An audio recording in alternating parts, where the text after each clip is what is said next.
అలసిపోయి భక్త రక్షణ కోసం ఆశ్రితులను రక్షించడం కోసంగా వెళ్ళి అక్కడ అలసిపోయి వేయం చేసిన ఆ స్వామికి మీకు ఆ పన్నీటితో జలకబాడించి నీరాడించి మీకు పట్టు పీతాంబరాన్ని అలంకరింపచేసి అనేక పిండి వంటలతోటి తడిహ చేసి ఆరగింపు చేసి చక్కగా చిలకల చుట్టి కస్తూరి పరిమళంతో జాజికాయ జాపత్రి వీటన్నిటితో కలిపినటువంటి కస్తూర తాంబూలాన్ని దేవుడి వారి అదరాలకు అందించి ఇంకా బలంగా ఉండడానికిగా దేవుడి వారికి డ్రై ఫ్రూట్స్ అన్ని కూడా మీకు ఏర్పాటు చేసి మీకు శయనానికి అన్ని సిద్ధం చేస్తే ఎప్పుడు వెళ్ళిపోయారో మీకు కాపలాగా చెలికెత్తను కూడా ఉంచితే మాకు చెప్పకుండా వెళ్ళిపోయారు.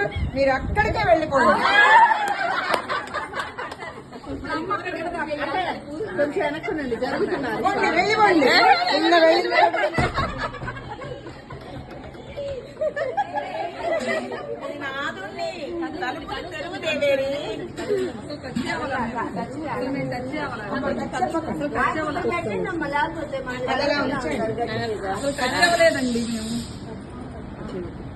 నేను విడిచి ఒక్క క్షణం కూడా ఉండలేదు.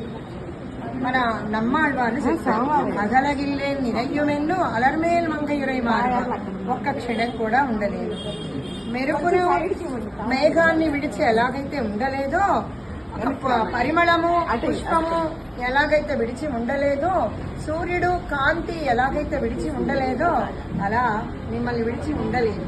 అటువంటి మమ్మల్ని విడిచిపెట్టి రాత్రికి రాత్రి వెళ్ళిపోతారా? మీరు చెప్పకుండా వెళ్ళిపోండి. మీరు అక్కడికి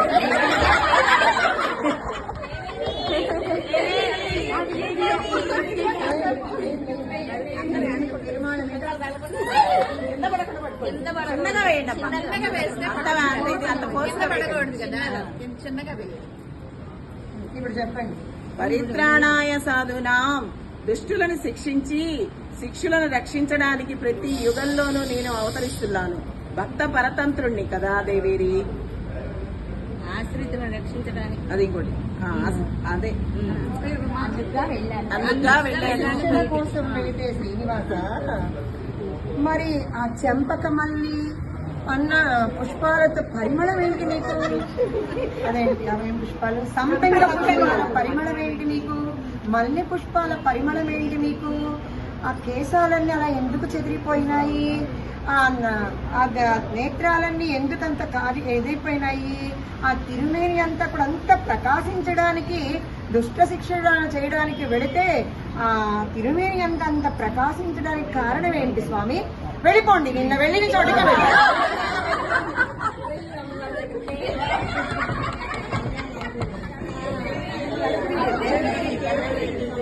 ఓ దేవేరి, అసుర సంహారం చేసినందుకు దేవతలు పుష్పవర్షం కురిపించారు. ఆ పరిమళమే దేవేరి ఇదంతా. నేత్రాలంతా అంత ఎర్రగా ఎందుకు అయిపోయినాయి? రాత్రంతా ఆ దేవేరితోటి బాగా అనుభవించి ఉండి ఉంటారు. అందుకే ఆ అధరాలన్నీ కూడా ఆ అధరామృతాన్ని గ్రోలి ఉంటారు. ఆ అధరాలంతా కూడా ఎర్రగా అయిపోయినాయి. నేత్రాలంతా కూడా ఎర్రగా అయిపోయినాయి. కేశాలన్నీ చెదిరిపోయినాయి. ఆ తాయాళ్ళు ఆమె ధరించిన అది కస్తూరి తిలకమంతా మీ నుదుటన ప్రతిబింబిస్తూ ఉంది. ఆ చందన పరిమళాలు, ఆ అధరాలు ఎర్రగా అయిపోయి ఉన్నాయి. అందుక అక్కడికే వెళ్ళిపోండి మీరు.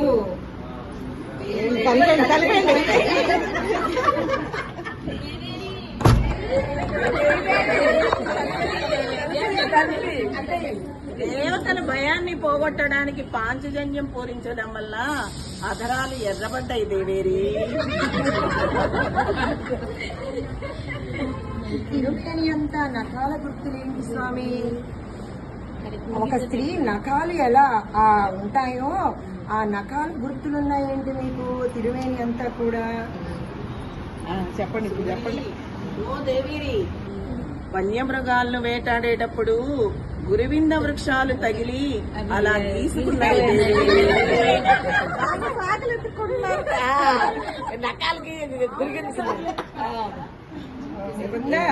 ఓ శ్రీనివాస, ఓ గోవింద, చంద్రబింబం వలె ఉండేది.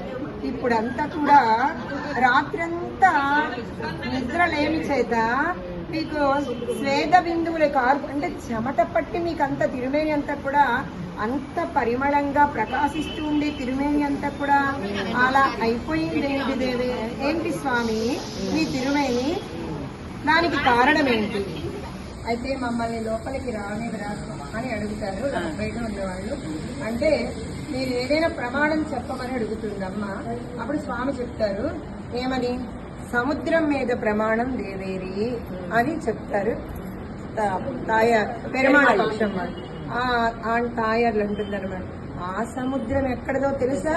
క్షీరాబ్దిలో నువ్వు పడుకొని ఉన్నావే, అది నీ పక్షపాతి, నీ గురించే చెప్తుంది. అయితే అగ్ని మీద ప్రమాణం చేయమంటావా దేవేరి అంటే ఆ అగ్ని కూడా నీ పక్షపాతి, దేవతలంతా కూడా నీ వాళ్లే, నీ పక్షపాతులే, కాబట్టి అది కూడా ప్రమాణం కాదు. అయితే పాము మీద ప్రమాణం అదేంటి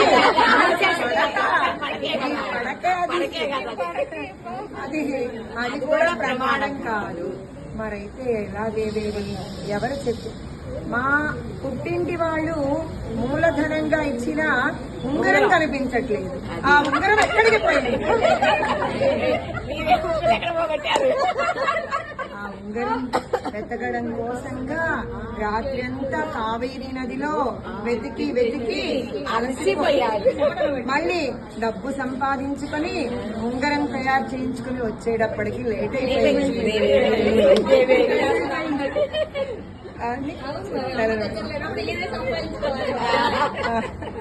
అప్పుడు ఆ ఉంగరం తీసుకుని వేయించేస్తారు. అప్పుడు నమ్మాళ్ళ వాళ్ళు వేయించేస్తారు. నమ్మాళ్ళ వాళ్ళు అక్కడ పెట్టుకుంటారు.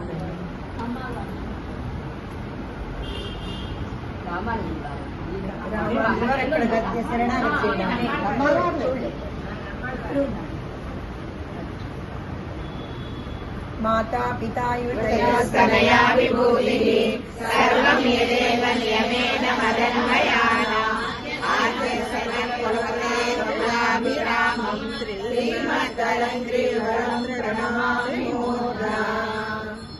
నమ్మాళ్ళ వాళ్ళు తాయాళ్ళకి తానే చెప్తుంటారు అనమాట.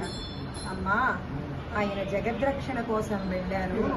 లోకానంతా ఇక్కడే ఉంటే ఆ లోకాన్ని రక్షించేవాడు కాబట్టి ఆయన లోకల ఆశ్రితులను రక్షించడం కోసంగా, శిష్యులందరినీ కూడా శిక్షించడం కోసంగా ఆయన అవతార వైభవం అమ్మ.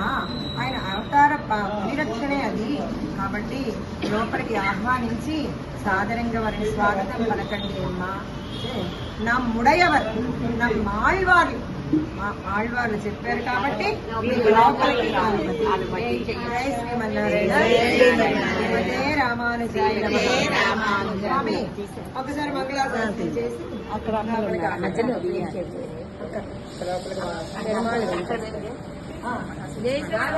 మమ్మల్ని లోపలికి ఆహ్వానించారా? ఇంకా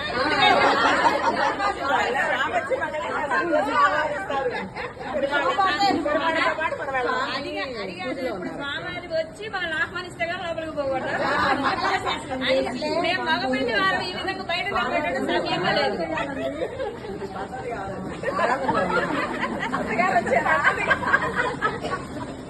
అమ్మకండి పద్ధతే.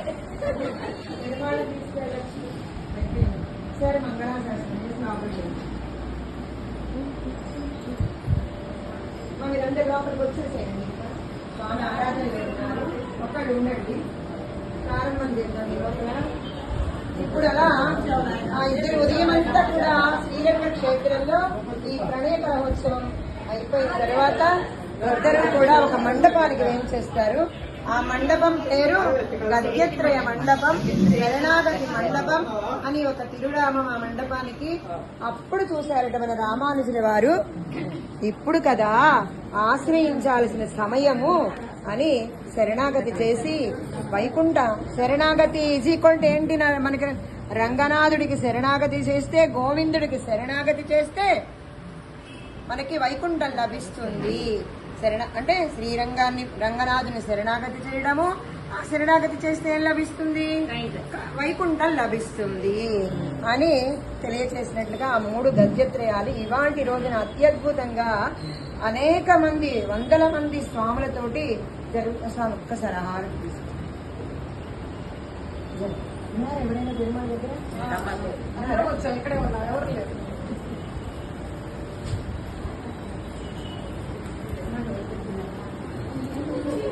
బాగా జరిగిందండి యాత్ర. కటాక్షించారు బాగా చేశారుగా. అలా